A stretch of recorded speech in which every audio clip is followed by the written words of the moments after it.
And so what we had to do is try to put things back together again. And that's exactly what we began to do. We created 15,000 new jobs. I come from Scranton, Pennsylvania. I come of a household where the kitchen table, if the things weren't able to be met during the month, it was a problem. The only jobs he created are for illegal immigrants and bounce-back jobs, a bounce-back from the COVID.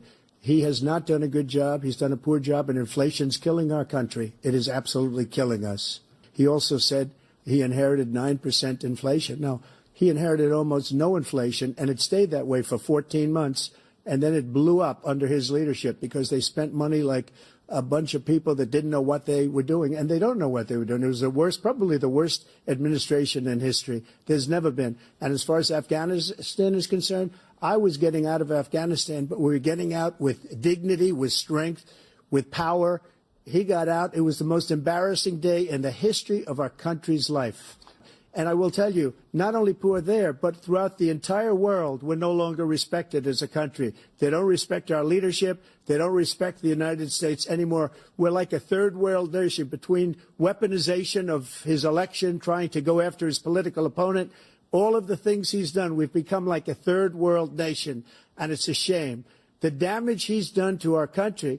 And I'd love to ask him, and will, why he allowed millions of people to come in here from prisons, jails, and mental institutions to come into our country and destroy our country. We have 1,000 trillionaires in America. I mean, billionaires in America. If they just paid 24%, 25%, either one of those numbers, they'd raise $500 million, billion dollars, I should say, making sure that we continue to strengthen our healthcare system, making sure that we're able to make every single solitary person eligible for what I've been able to do with the with the COVID. With dealing with everything we have to do with. Look, if we finally beat Medicare. Thank you, President Biden. President Trump? Well, he's right. He did beat Medicare. He beat it to death, and he's destroying Medicare. And he went to the funeral. The idea that she was murdered by an immigrant coming in. They talk about that. But here's the deal. There's a lot of young women are being raped by their in-laws, by their spouses, brothers and sisters, it's just ridiculous, and they can do nothing about it. And they try to arrest them when they cross state lines. Thank you. So he's willing to, as we say, rip the baby out of the womb in the 9th month and kill the baby. We don't think that's a good thing. We think it's a radical thing. We think the Democrats are the radicals, not the Republicans. When he was president, he was separating babies from their mothers, putting them in cages, making sure the families were separated. That's not the right way to go. And I'm going to continue to move until we get the total ban on the total initiative relative to what we're going to do with more Border Patrol and more asylum officers. President Trump? I really don't know what he said at the end of that sentence. I don't think he knows what he said either. Look. The only terrorist who's done anything crossing the border is one who came along and killed under his administration, killed an al-Qaeda person come in his administration, killed 3 American soldiers. That's the only terrorist that's there. I'm not saying that no terrorist ever got through, but the idea they're emptying their prisons, we're welcoming these people, that's simply not true. There's no data to support what he said. Once again, he's exaggerating, he's lying. And we have to get a lot of these people out, and we have to get them out fast because they're going to destroy our country. Just take a look at where they're living. They're living in luxury hotels in New York City and other places. It was made up by him, just like Russia was made up, just like the 51 intelligence agents are made up, just like the new thing with the 16 economists are talking. It's the same thing. 51 intelligence agents said that the laptop was Russia disinformation. It wasn't. That came from his son, Hunter. It wasn't Russia disinformation. He made up the suckers and losers, so he should apologize to me right now. First of all, our veterans and our soldiers can't stand this guy. They can't stand him. They think he's the worst commander-in-chief, if that's what you call him, that we've ever had. They can't stand him. As far as Russia and Ukraine, if we had a real president, the president that was respected by Putin, he would have never invaded Ukraine.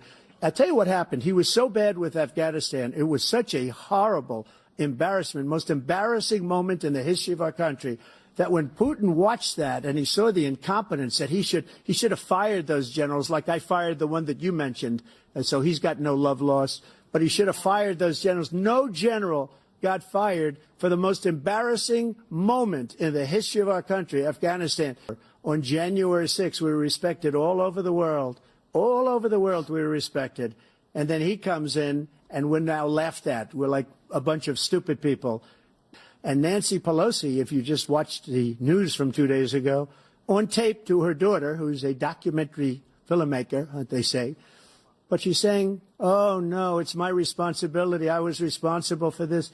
Because I offered her 10,000 soldiers or National Guard, and she turned them down. And the mayor of, in writing, by the way, the mayor, in writing, turned it down, the mayor of D.C. Well, I said my retribution is going to be success. We're going to make this country successful again, because right now it's a failing nation. My retribution is going to be success. But when he talks about a convicted felon, his son is a convicted felon at a very high level. His son is convicted, going to be convicted probably numerous other times. Should have been convicted before, but his Justice Department let the statute of limitations lapse on the most important things. But he could be a convicted felon as soon as he gets out of office. Joe could be a convicted felon with all of the things that he's done. He's done horrible things. All of the death caused at the border, telling the Ukrainian people that we're going to want $1 billion or you change the prosecutor. Otherwise, you're not getting $1 billion. If I ever said that, that's quid pro quo. That we're not going to do anything. We're not going to give you $1 billion unless you change your prosecutor having to do with the son. This man is a criminal. Because when you see the sentence, it said 100% exoneration on this. So he just keeps it going. He says he ran because of Charlottesville. He didn't run because of Charlottesville. He ran because it was his last chance. He's not equipped to be president. You know it, and I know it. It's ridiculous. We have a debate. We're trying to justify his presidency. His presidency, he's without question, the worst president, the worst presidency in the history of our country. That were ballooning, that if they were engaged in nursing, doctor, and anything having to do with volunteerism. Trump. So I've dealt with politicians all my life. I've been on this side of the equation for the last 8 years. I've never seen anybody lie like this guy. He lies. I've never seen it. He can look you in the face. About so many other things, too. And we mentioned the laptop. We mentioned Russia, Ukraine. Everything he does is a lie. It's misinformation and disinformation. Joe, our country is being destroyed as you and I sit up here and waste a lot of time on this debate. This shouldn't be a debate. He is the worst president. He just said about me because I said it. But look, he's the worst president in the history of our country. He's destroyed our country. Now all of a sudden he's trying to get a little tough on the border. He came out with a nothing deal, and it reduced it a little bit, like this much. It's insignificant. He wants open borders. He wants our country to either be destroyed or he wants to pick up those people as voters. We have the largest deficit with China. He gets paid by China. He's a Manchurian candidate. He gets money from China. So I think he's afraid to deal with them or something. Well, I took 2 tests, cognitive tests. I aced them, both of them, as you know. We made it public. He took none. I'd like to see him take one, just one, a real easy one.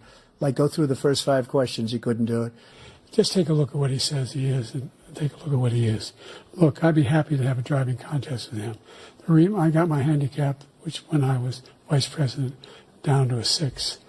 But by the way, I told you before, I'm happy to play golf if you carry your own bag. Think you can do it? That's the biggest lie. That he's a 6 handicap of all. I was an 8 handicap. Yeah. 8. Never. But I have, you know how many? I've seen you swing. I know you swing. Let's not act like children. President Trump, we're going to 21 turn. Let's Right. not act like children. Just to finish what he said, if I might, Russia, they took a lot of land from Bush.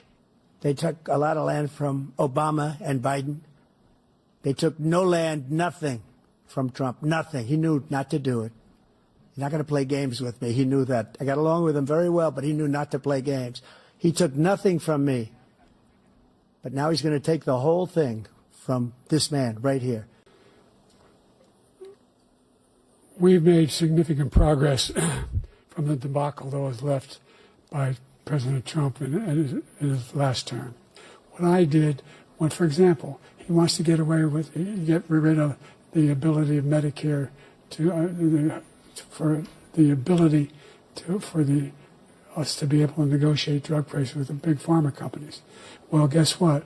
We got it down to $35 for insulin instead of $400. No more than $2,000 for every senior, no matter how much prescription they need. You know what that did? That reduced the federal debt by $160 billion over 10 years because the government doesn't have to pay the exorbitant price. Like so many politicians, this man is just a complainer. He said, we want to do this, we want to do that, we want to get rid of this tax, that tax. But he doesn't do anything. All he does is make our country unsafe by allowing millions and millions of people to pour in. Our military doesn't respect him. We look like fools in Afghanistan. We didn't stop Israel. It was such a horrible thing that would have never happened. It should have never happened. Iran was broke. Anybody that did business with Iran, including China, they couldn't do business with the United States. They all passed. Iran was broke. They had no money for Hamas or Hezbollah, for terror, no money whatsoever. Again, Ukraine should have never happened. He talks about all this stuff, but he didn't do it. For 3.5 years, we're living in hell. We have the Palestinians and we have everybody else rioting all over the place. You talk about Charlottesville. This is 100 times Charlottesville, 1,000 times. The whole country is exploding because of you, because they don't respect you, and they have to respect their president.